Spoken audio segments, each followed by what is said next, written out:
ரோகிணி வித்யாவோட வீட்டுக்கு போயிருக்காங்க. வித்யா இருந்துட்டு அப்புறம் என்னடி ஊர்ல இருக்கிற உங்க சித்திக்கு ஃபோன் பண்ணி பேசிடு அப்படின்னு சொல்லிட்டு சொல்றாங்க. உடனே ரோகிணி இருந்துட்டு யாரு ஊர்ல இருக்காங்களே என் சித்தியா அவங்களா அப்படின்னு சொல்லி கேக்குறாங்க. அவங்க இல்லடி உங்க அப்பாவோட 2வது வைஃப் மலேசியால இருக்காங்கல்ல அவங்க தான். என் மாமனார் மாமியார் எல்லாம் அங்க வராங்க. நமக்கு இருக்கிற 10 பங்களால ஏதாவது ஒரு பங்களால அவங்கள தங்க வச்சுட்டு 20 கார்ல ஏதாவது ஒரு 2 காரை எடுத்து அவங்களுக்கு ஊர் சுத்தறக்கு கொடுத்துருங்க அப்படின்னு சொல்லி இப்பவே சொல்லி வச்சிரு அப்படின்னு சொல்லிட்டு வித்யா சொல்றாங்க. நக்கல் பண்ற அப்படின்னு சொல்லிட்டு ரோகிணி கேக்குறாங்க. பின்னடி அப்படி நினைச்சுதானே இவங்க எல்லாரும் இங்கிருந்து கிளம்பி போக போறாங்க. மாவளே அவங்க மட்டும் கிளம்பி போனாங்கன்னு வையே அவங்க அங்க நடு ரோட்ல நிப்பாங்க, நீ இங்க நடு ரோட்ல நிப்ப. உடனே ரோகிணி இருந்துட்டு ஏய் நீ வேற பயமுறுத்தாதடி அப்படின்னு சொல்லிட்டு சொல்றாங்க. உடனே வித்யா இருந்துட்டு நீ என்னமோ இத்தனை நாள் சமாளிச்சுட்ட, ஆனா இப்ப அவங்களே கிளம்பி மலேசியா போறேன்னு சொல்லிட்டு நிக்கிறாங்க. இப்ப நீ என்னதான் செய்ய போற? நானும் எவ்வளவோ தடுக்கிறதுக்கு ட்ரை பண்றேன், ஆனா எதுவுமே நடக்க மாட்டேங்குது. பத்தாவதுக்கு இப்ப அந்த ரவியும் ஸ்ருதியும் கூட அங்க போறேன்னு சொல்லிக்கிட்டு இருக்காங்க அப்படின்னு சொல்லிட்டு ரோகிணி சொல்றாங்க. இப்ப மொத்தமா எல்லாரும் சேர்ந்து உன்னை முடிச்சு விட போறாங்கன்னு சொல்லு அப்படின்னு சொல்லி வித்யா சொல்லவும் ஏய் ஏதாச்சும் யோசிச்சு சொல்லுடி அப்படின்னு சொல்லிட்டு ரோகிணி கேக்குறாங்க. என்னத்தை யோசிக்கிறது இப்போ? இதுக்கு தான் ஆரம்பத்திலேயே சொன்னேன் ஓவரா பில்டப் கொடுக்காதேன்னு சொல்லிட்டு. மலேசியா சிங்கப்பூர் அப்படின்னு சொல்லிட்டு நீ பாட்டுக்கு அடிச்சு விட்ட. 1-2 பொய்னா பரவாயில்ல, நீ சொன்ன பொய்யெல்லாம் சேர்த்தா ஒரு புக்கே போடலாம். அதுவே பார்ட் 1 பார்ட் 2 போயிட்டே இருக்கும் அப்படின்னு சொல்லிட்டு வித்யா சொல்றாங்க. வித்யா சொன்னதை கேட்டோன்னா அப்படியே ரோகிணி வந்து அப்படியே பயங்கரமா முறைச்சிட்டு இல்லடி அப்பா ஜெயிலில் இருக்காருன்னு சொல்லி சொன்னா கொஞ்ச நாளைக்கு பிரச்சனை வராதுன்னு நினைச்சேன். இப்போ அதுவே பெரிய பிரச்சனையா வந்து நிக்குது. அதுக்காக நான் என்ன இப்போ ஜெயிலுக்கா போய் உட்கார முடியும்? ஏதாவது பண்ணி முதல்ல இதை சரி பண்ணணும் வித்யா, ஏதாவது யோசனை சொல்லுடி அப்படின்னு சொல்லிட்டு சொல்றாங்க. ரோகிணி இந்த மாதிரி பிரச்சனைகள்லாம் நம்மளை சுற்றி வளைக்கும் போது புத்திசாலிகள்லாம் பண்ணுற விஷயம் என்ன தெரியுமா அப்படின்னு சொல்லி வித்யா சொன்ன உடனே என்ன அப்படின்னு சொல்லி ரோகிணி கேட்குறாங்க. யோசிக்காம பட்டுன்னு காலில் விழுந்துடணும் அப்படின்னு சொல்லிட்டு வித்யா சொல்லவும் அப்படியே கடுப்பாய் பார்க்குறாங்க ரோகிணி. அப்படியே வித்யாவும் பம்பிக்கிட்டே சரிடி அப்படியே உங்கள் வீட்டில் இருக்கிறவங்க எல்லா காலையும் விழுந்து உண்மையெல்லாம் சொல்லிடு. ஏன் நான் ஜெயிலுக்கு போகிறதுக்கா? இங்கே பாரு நான் இந்த பொய்யெல்லாம் சொல்கிறது மனோஜ் கூட நல்லா வாழணுங்கிறதுக்காக தான். ஏன்னா நான் அவனை அந்த அளவுக்கு லவ் பண்ணுறேன் அப்படின்னு சொல்லிட்டு ரோகிணி சொல்கிறாங்க. உடனே வித்யா இருந்துட்டு லவ்வில் 2 டைப் இருக்குது. ஒன்று லவ் பண்ணும்போது ரொம்ப உண்மையாக இருக்கிறது, இன்னொன்று லவ் பண்ணுறவங்க கிட்ட லவ்வை காப்பாற்றிக்கிறதுக்காக பொய்யை மட்டுமே சொல்கிறது. இதில் நீ 2வது டைப்பு அப்படின்னு சொல்லிட்டு வித்யா சொல்கிறாங்க.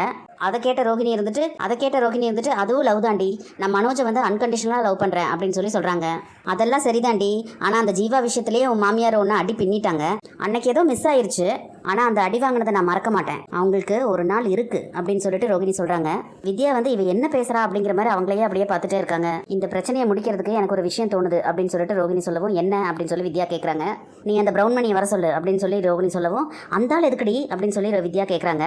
நீ முதல் ஃபோன் பண்ணி வர சொல்லு நான் சொல்கிறேன் அப்படின்னு சொல்லி ரோகிணி சொல்கிறாங்க. உடனே வித்யா வந்து அந்த கறிக்கடை மணிக்கு வந்து ஃபோன் பண்ணிடுறாங்க. கொஞ்ச நேரத்துலேயே அந்த கறிக்கடை மணி வந்து வித்யாவோட வீட்டு கதவை தட்டுறாரு. வித்யா கதவை திறந்தோன்னா பாப்பா நல்லா இருக்கியா அப்படின்னு சொல்லிட்டு கேட்குறாரு.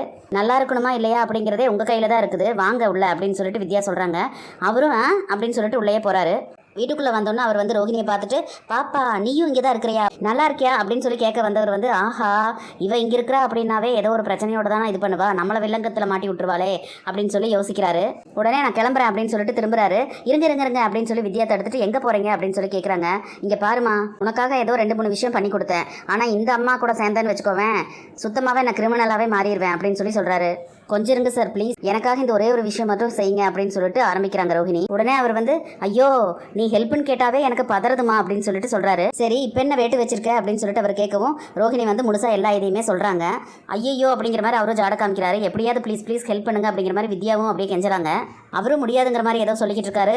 வித்யாவும் வந்து அப்படியே சமாதானம் பண்றாங்க. ரோஹிணி வந்து கெஞ்சுறாங்க. அப்படியே அவங்க 3 பேர் மாறி அப்படியே பேசிக்கிட்டு ஒரு கட்டத்தில் வந்து அவர் கையெடுத்து கும்பிட்டு ஐயோ என்னை விடுங்கம்மா நான் தான் முடியாதுன்னு சொல்றேன்ல அப்படின்னு அவர் சொல்லவும் மணி ப்ளீஸ் மணி நான் சொல்றதுக்காக இந்த ஒரு ஹெல்ப் பண்ணுங்க மணி அப்படின்னு சொல்லிட்டு வித்யா வந்து அவர்கிட்ட கெஞ்சுறாங்க. ஏம்மா உனக்காக நான் நிறைய ஹெல்ப் பண்ணிட்டேம்மா, அந்த மணிரத்னம் சார் படத்தில் வந்து எனக்கு சான்ஸ் வாங்கி தரேன்னு சொல்லி சொன்னேன், ஆனால் அவங்க ஷூட்டிங்கே முடிச்சிட்டாங்களாம்மா அப்படின்னு சொல்லி அவர் சொல்லவும் சரி விடுங்க அடுத்து பாலா சார் படத்தில் அப்படின்னு சொல்லிட்டு வித்யா ஆரம்பிக்கிறாங்க. அம்மா தாயே என்ன ஆளை விடுமா அப்படின்னு சொல்லி கையெடுத்து கும்பிட்டுட்டு நீ எனக்கு ஹாலிவுட் படத்தில் சான்ஸ் வாங்கி கொடுத்தா கூட எனக்கு வேண்டாம்.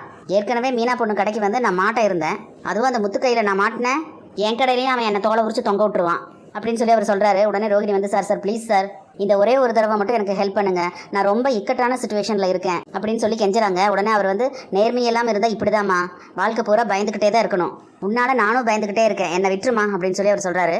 சார் ப்ளீஸ் சார் இப்போ மட்டும் நீங்கள் எனக்கு ஹெல்ப் பண்ணல அப்படின்னா என்னோட லைஃபே முடிஞ்சிடும் சார் ப்ளீஸ் சார் அப்படின்னு சொல்லிட்டு ரோகிணி கெஞ்சுறாங்க. என்னம்மா நீ அப்படின்னு சொல்லி அவர் சொல்லவும் ப்ளீஸ் சார் அப்படின்னு சொல்லிட்டு வித்யாவும் சொல்கிறாங்க. நான் ஏதாவது வம்பளை மாட்டிக்கணும்னு எனக்கு பயமாக இருக்குதுமா அப்படின்னு சொல்லிட்டு அவர் சொல்கிறாரு. எனக்கு குடும்பம் இருக்குதுமா அப்படின்னு சொல்லி அவர் சொல்லவும் ரோகிணி வந்து உங்கள் ஃபேமிலியை நினச்சி நீங்கள் கவலைப்படுறீங்களே அதே மாதிரி என் ஹஸ்பண்ட் கூட நான் வந்து வாழணும், ப்ளீஸ் சார் இந்த ஒரு தடவை மட்டும் எனக்காக வாங்க அப்படின்னு சொல்லிட்டு ரோகிணி கேட்குறாங்க.